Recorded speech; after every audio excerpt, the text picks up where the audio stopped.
The Knicks are better than the Celtics, Thunder, and Cavs, and I'll tell you why. So, yeah, you might be thinking, wow, did he see how much of a beating the Knicks took over the weekend by both the Celtics and the Cavs? Yes, I did. And you know what? Yes, I also saw the Thunder also beat them. And yes, the Knicks are 0-7 against these three teams. And yes, the games have been horrible. And you know what?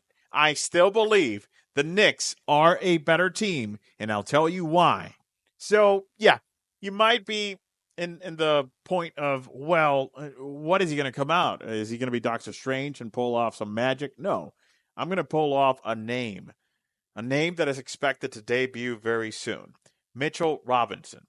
Shams Charania actually gave the report that he is expected in the coming days, and I think he's going to be the anchor, the spearhead to why the Knicks are going to be the team that goes ahead and precisely puts aside these three teams.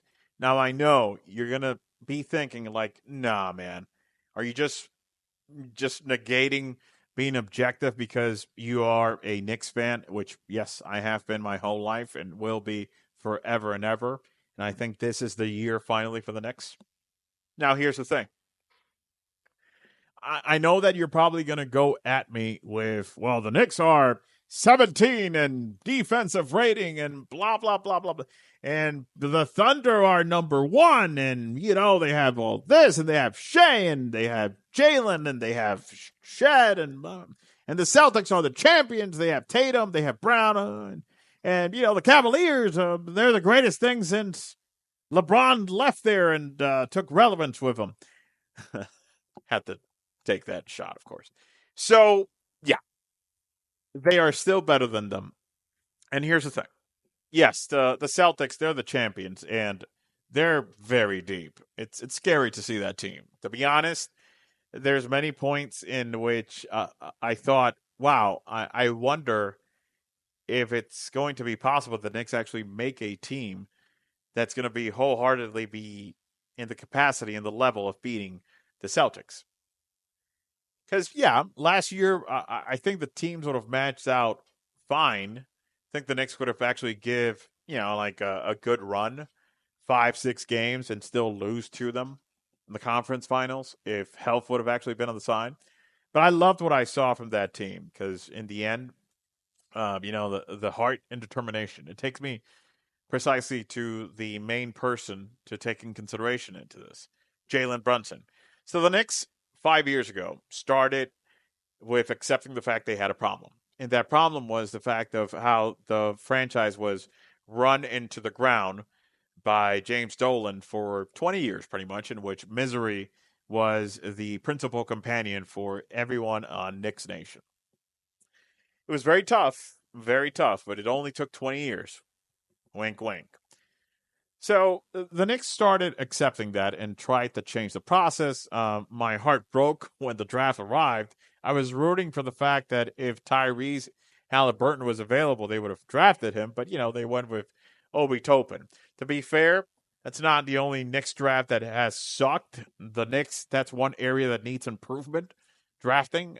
There is not a relevant draft pick that you can actually pull out since the process began in 2020. So, yeah, that's an area that definitely needs to be polished. Jalen Brunson was that guy, the anchorhead for the process. You finally get him. Somehow the Mavs, it was surprising they let him go coming off the season he did. But then they also let Kristaps Porzingis go, and then if you had to be stunned, it was like, and you remember that he also played with Luka Doncic? They also traded him recently, so that should tell you a thing or two. Nonetheless, Jalen Brunson, I tip my hat. This guy, if you've not sat down to see him play, you should. He's such a court general. Once he's in that basketball court, that is his. And the level of heart that he plays with, it's phenomenal. So then the Knicks continued doing moves. And you had a lot of fun actually watching the Nova Knicks last season. That was pretty cool, very nice. And the heart that they played was magnificent.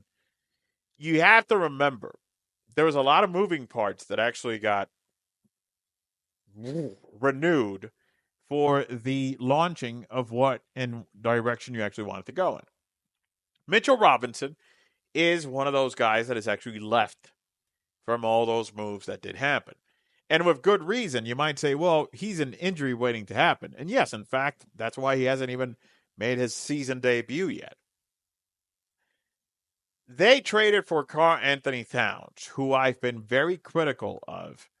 At least I had been till before this season, because I never thought that Karl Anthony Towns had reached the potential that he could based on the ceiling of his talent.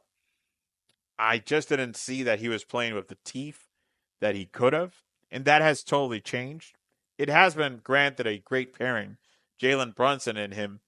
It was something that I expected the moment the trade happened to be great. And also Thibodeau, who is such a great coach. I know that he gets a lot of slack for the whole he exploits players and blah blah blah. Like he ended the career of Derrick Rose and this and that.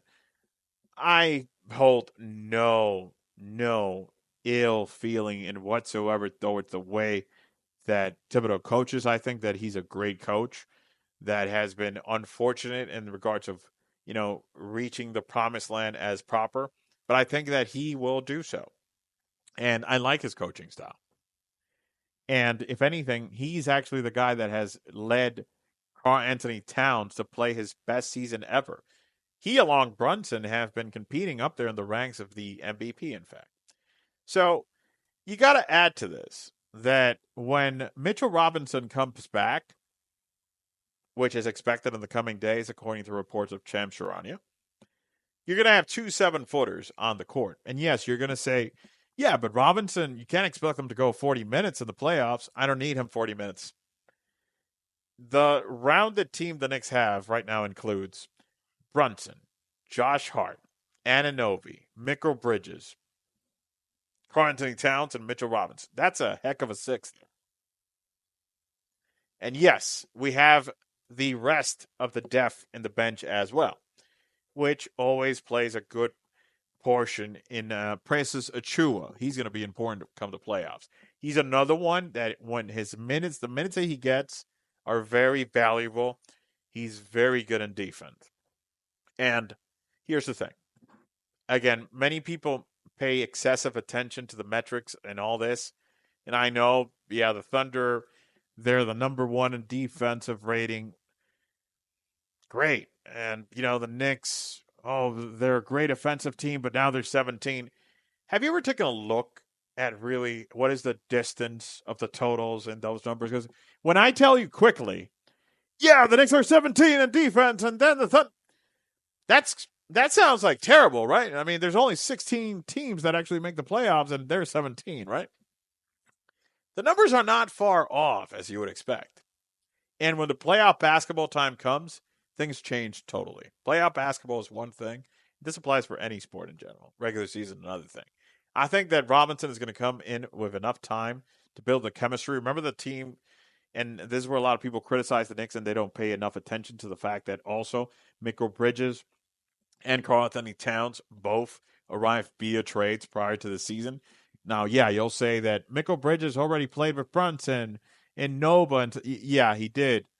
But Karl Towns has not played. So that report has been built in the process. And I think that Bridges has been totally unselfish in permitting and giving up some of his performance to actually be affected in order of being thoughtful of, I want to win a ring. And that's the type of great stud he is as a player, as a person. He could have actually been selfish and, pretty much want the ball more and whatnot. He's been focusing on his thing, and he's adapting, as is the rest of the Knicks. And I think that Mitchell Robinson is going to be that hump that's going to get us above, if anything. That's going to be beautiful. Now, again, the Thunder, they're a very deep team. They're very athletic. You got that trio there of Jalen Williams, Chet Holmgren, and Shea. To be honest, that type of team, when the playoffs come, I think they're going to be in trouble probably with an experienced team. They could actually run into a Denver, who was your champion just barely 2 years removed, who has Jokic that can change totally the complexion of any game. way too badly. But yeah, are they the same Nuggets team that was a champion? No, that team was much better. But Jokic makes a difference that it's pretty much almost on par of what LeBron James was able to do throughout the course of the vast majority of his career. So the Nuggets, I think, that will be a danger for the playoffs, and they're playing much better, in fact.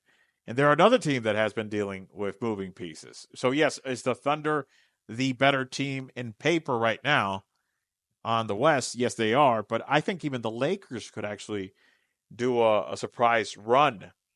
Luka, baby. Yeah, another top 5 player. Speaking of, there you go.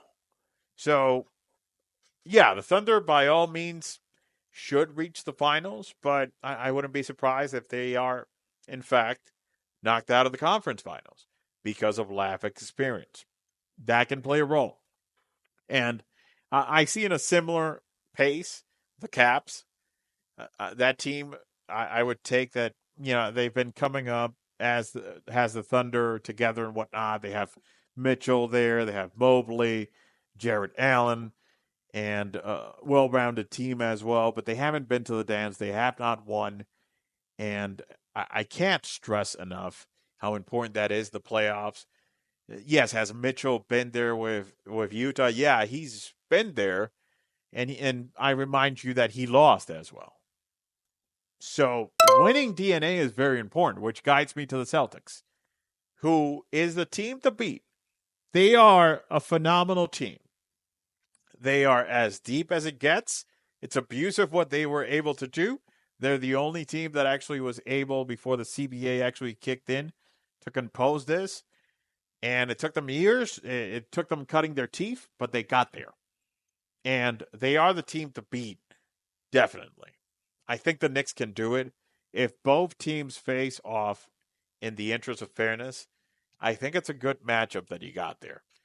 Derek White, your Drew Holiday, Kristaps Porzingis, Jason Tatum, Jaylen Brown, not even to talk the bench, Horford, Pritchard, and all those guys. Super deep.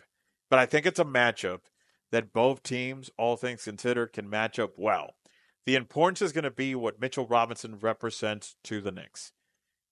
This guy is your very traditional center that can rim protect excellently and that can be a presence there. If I can get 25, 30 minutes of this guy in the playoffs, I can assure you the Knicks are going to be your champions. I can see the Knicks beating the Celtics if they have a healthy Robinson. And also, you got to account, Kristaps Porzingis, it's a tremendous player. But even if the Celtics actually lose Kristaps Porzingis, the only team that I think that they cannot beat without Kristaps Porzingis, in fact, is the Knicks. And anyhow, I think that the most important piece for this puzzle of the Knicks of winning a title in 2025 and ending a streak of over 50 years, no title. My parents were 8 years when this happened. The Knicks won. No, actually 7. I think it's going to break, and it's going to break, and it's going to bring a lot of joy to the city of New York.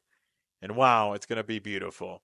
It's going to be a great time to be alive. In the same way, it's going to be great reading all your comments. It's been a blast. Another video on the books. A pleasure. Be happy.